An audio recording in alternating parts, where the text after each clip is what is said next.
Hey everyone, welcome to Tuesday with Pastor Dan. On this wee bit of a dreary Tuesday, we chose this week the hymn "Crown Him with Many Crowns." We thought, oh, it's going to be great.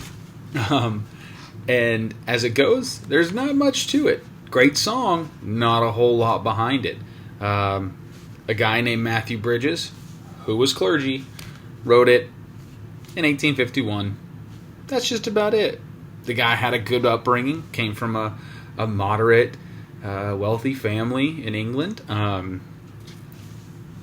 Roman Catholic, Church of England. Not a whole big to do like some of the other hymns that we've had. Six verse stanzas. It was written very long. It was about 12 verses initially. Now it's been kind of chopped down to 4 over the years. Just a celebratory, beautiful song. But it makes me think, even though there's no grand history behind it, about some of these other hymns and about some things that we've talked about. Why has this hymn been around for close to 200 years? Why are we still singing it 200 years later? Some of the other ones, Amazing Grace, Come Thou Fount, Be Thou My Vision, those somewhat make sense. They're not as old. But they do make a little more sense. But how did these things, these songs, stand the test of time? So it got me thinking, what stands the test of time? What song?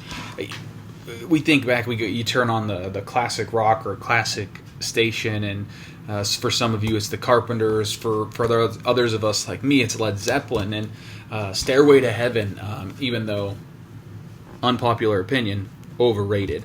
They're much better Zeppelin songs than Stairway to Heaven, but we have that conversation some other time. How do they stand the test of time?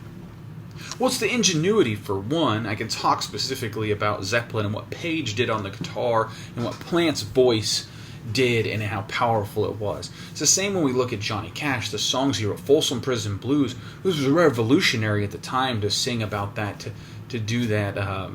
We all know that line, I shot a man in Reno just to watch him die. I mean, it sits there and it stands the test of time. Not because he talks about killing a guy, but because that he has these blues in prison, and he talks about how he hangs his head and crying. It makes us think of the prisoners, and it conjures up images, even probably 60 years later, I think. Maybe not 60, but 40, 50 years later. Same with Crown Him with Many Crowns. These lyrics, when we sing about it, and we talk about crowning God, the Lamb upon His throne, and hark how the heavenly anthem drones on, and the music, and wake the soul and sing, and we sing about eternity. These things stand the test of time because they were ingenuitive, and also they carry such power behind them. They carry this power, this moving, gripping power. In my newsletter, I talk about the power of music, and we talk about this. I could do a whole thing on music. Music has been the vast majority of my life. There's a soundtrack to it, and to many of us, they stand the test of time because it moves us. It moves us.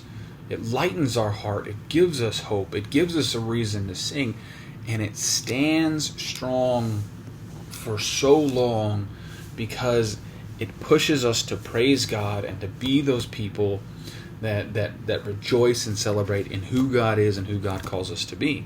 So there's not a great history, but this hymn has been around for almost 200 years.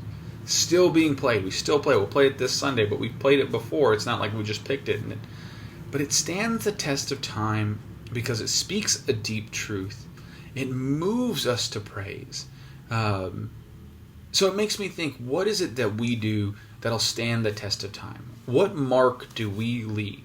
What way do we alter the world around us that'll stand the test of time?